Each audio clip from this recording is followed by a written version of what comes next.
Guruji, does each mantra has its own yantra? Yes, each mantra has got its own yantra, yes, but there are groupings of mantra. Mm-hmm. So there are groupings like, for instance, there's a Kali mantra and a Krishna mantra. Mm-hmm. And mantras are different, but the Bij mantra are very closely connected. So the yantra is same. Mm-hmm. And there are so many Devi yantras which are very similar. There's a little bit of difference here and there. And that yantra is also used by the Jews, the two triangles, the Yes. Star of David. Yes. So somebody had come to ashram and they thought we were into Judaism. I said, yes, we have got a Jewish symbol also. But this yantra, this particular yantra, is not Star of David. It is Krishna and Kali yantra. But yes, we have no problem with Star of David. We have no problem with cross. Mm-hmm. We honor all of them. Mm-hmm. It's interesting that in ancient yantras, actually one of them are cross also. Is a cross. Yes, Yeah. with the swastika, a lot of people, they feel swastika belongs to Nazi. Swastika is a yantra. So unless the first and foremost sacred symbol is swastika. And it started from a cross with 4 dots. In fact, that is the symbol taken by the Swiss. Yeah, Swiss cross. Swiss cross, yeah. And see, it all starts somewhere, and there's always connection. True. Okay, Pranam Guruji. The word new normal often used recently in spiritual point of view. Is there a term normal anyway, Guruji? What's normal? This is in conjunction with the coronavirus, is it? Yes. Yeah, in that conjunction, then that you have to follow the health protocols. But this is often used recently in spiritual point of view.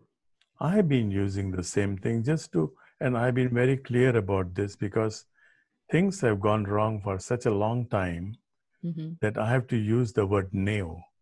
I didn't use the word new, but neo. Yes. Neo Kundalini, neo Sufi, neo Zen, and all that. Yeah. So neo is new anyway.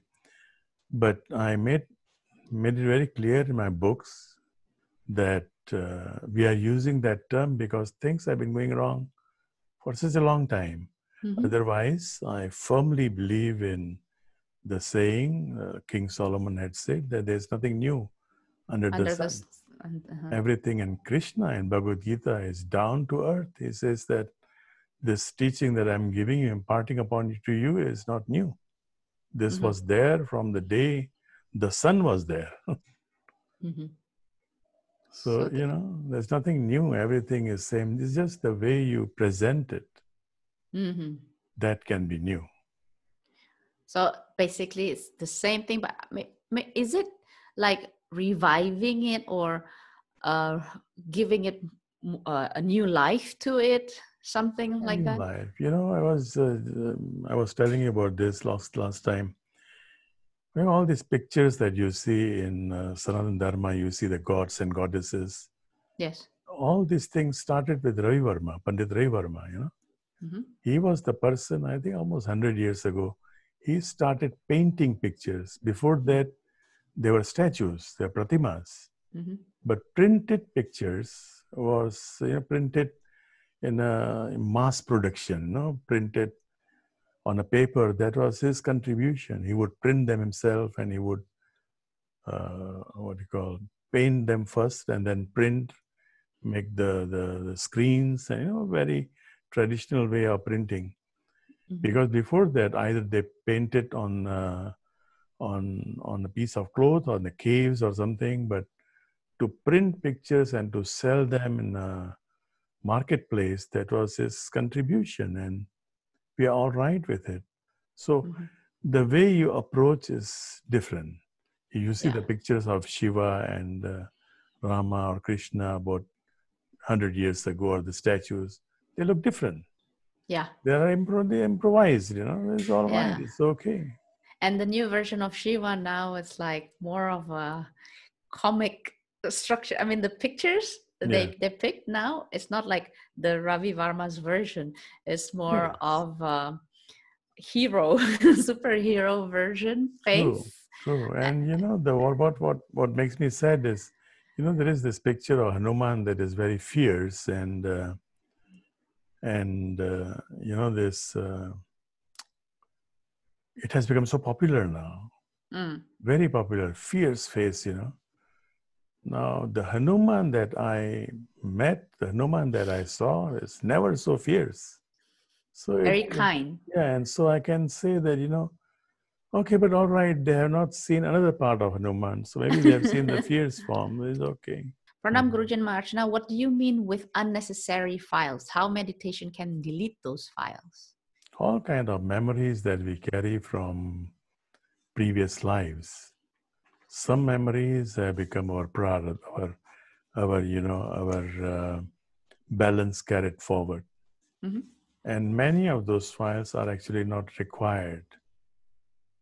We are carrying them just because of our attachment. So all these unnecessary files can be deleted once you go beyond mind, and that's what our meditation is all about. Once you go beyond mind, before you even realize it, those files are being deleted one by one. But we have to realize it first that this is unnecessary files, Yes. no? Yes. When you meditate, first of all, the intention of meditation must be very clear, that you want to go beyond the realm of mind. You Mm-hmm. want to go beyond samsara. Yeah. But if you're meditating for a certain purpose, you're meditating for health, you're meditating for peace, then that purpose is served, but you're not really making use of meditation. You're just getting a small portion, a small benefit. Well, actually, it can do more than that. Much more. It can transform your life altogether. Mm-hmm. Mm-hmm. That is true. Um, uh, what about if people do not believe in past life, in reincarnation? Because you were mentioning we carry forward all the memories that has been there from the previous lives. But what about people who does not believe You in don't have to previous lives? believe. Mm-hmm. You don't believe in the sun. The sun will not stop rising because you don't believe. So, you don't have to believe. You have to believe.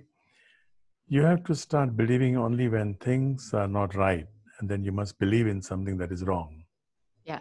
And all the belief systems are like that. But, sun is rising every day.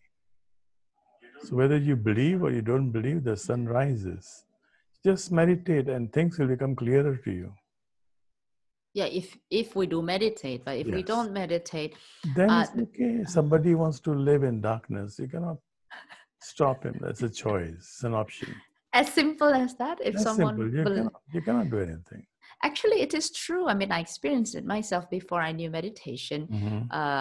It was quite unbelievable that these kind of negative memories, the unnecessary files, actually one can let go of it, because I thought it was like it will just remain with me, and that is who I am. But then only I got to understand it when I knew meditation. I was like wondering, what if I did not meditate? Exactly. This is the problem, you see. Even though a lot of people, even though after they meditate and they realize everything, and still this file are being deleted. And then you can observe those files being deleted, And then sometime you can feel attached to those old files again. Yeah. You can see the file being deleted, and then you see, oh, maybe I'll need it some other time. Let me not delete this. It's like hoarding, someone hoarding too. When you don't delete one file, that file is connected to other things. It's associated. Exactly. So in the olden days, to facilitate that, a guru will tell someone, like just see Ramakrishna, he was married. Mhm. Ramakrishna was married. Yes. But he tells Vivekananda, he tells 12 or 10 or 12 or 13 of his 13. disciples to become sannyasi. Yeah. Why? Exactly. You ask Ramakrishna.